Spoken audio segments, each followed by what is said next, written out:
तुम्ही पाहत आहात आपलं मलकापूर न्यूज।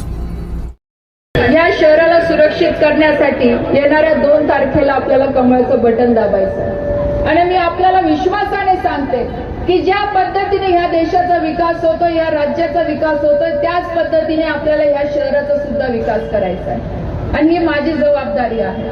मी आज जर तुमच्या प्रत्येक प्रभागामध्ये येऊन फिरते आहे, प्रत्येक घराघरापर्यंत मी हा संदेश देत आहे, तर त्याचं कारण आहे की मला तुमच्यासाठी काम करायचं आहे।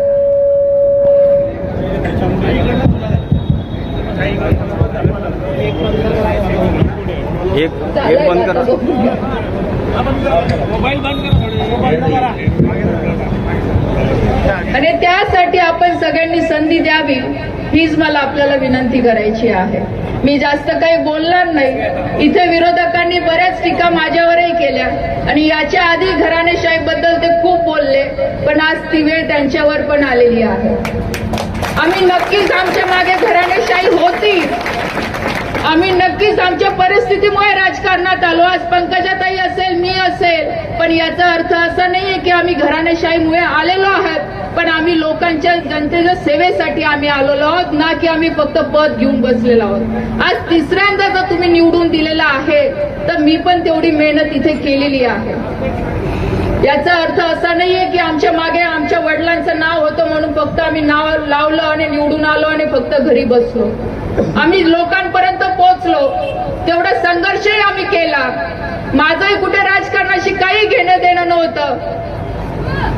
स्वर्गीय निखिल भाऊ आपल्यात तर निघून गेले, त्यावेळेस ती परिस्थिती माझ्यावर आली, मला आपल्या समोर यावं लागलं आणि मी आली आणि तुम्ही सगळ्यांनी मला आशीर्वाद दिले आणि त्या आशीर्वादामुळे मी आज तुमच्या समोर आहे आणि तुमच्यासाठी मी काम पण करते, कारण की ती माझी जबाबदारी आहे। मी फक्त पद घेऊन मी घरात नाही बसली, पण तुम्ही जेवढे छाती ठोक जे लोकांना सांगत होते ना की माझ्या घरातनं कोणी राजकारण करणार नाही, मग आज तुम्ही काय केलं? काय केलं तुम्ही पण तर तेच केलं।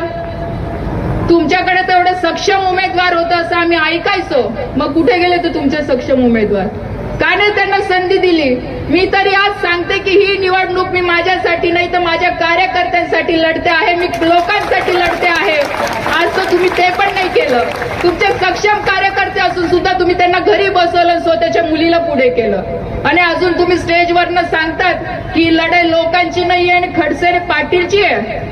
अरे लोकांसाठी काम करा, लोकांनी तुम्हाला निवडून दिलेलं आहे, लोकांमध्ये जाऊन काम करा, ना की इथे दादागिरी तुमची इथे नका चालू।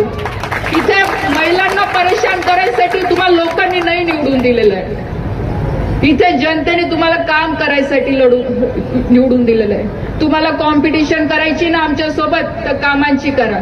जर मी 15 कोटीचे कामं केले असतील तुम्ही 100चे करा, जर मी 100चे केलेले असतील तर 200चे करा, पण फक्त व्यक्तिगत वादामुळे जर तुम्ही जनतेला वेठीस धरत असाल तर ही मी पण शांत बसणार नाही आणि त्यासाठीच मी आज तुमच्या समोर उभी आहे।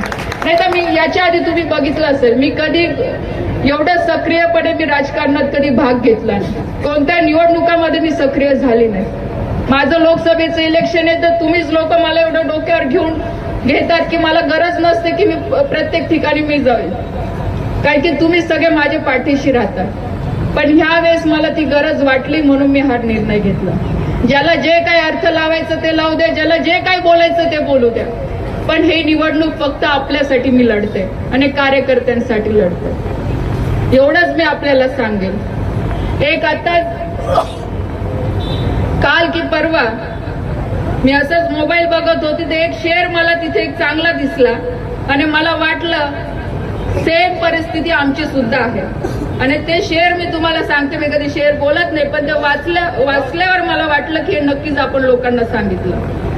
कुछ देर एक खामोशी है, कुछ देर एक खामोशी है, फिर शोर आएगा, तुम्हारा सिर्फ वक्त आया है, तुम्हारा सिर्फ वक्त आया है, हमारा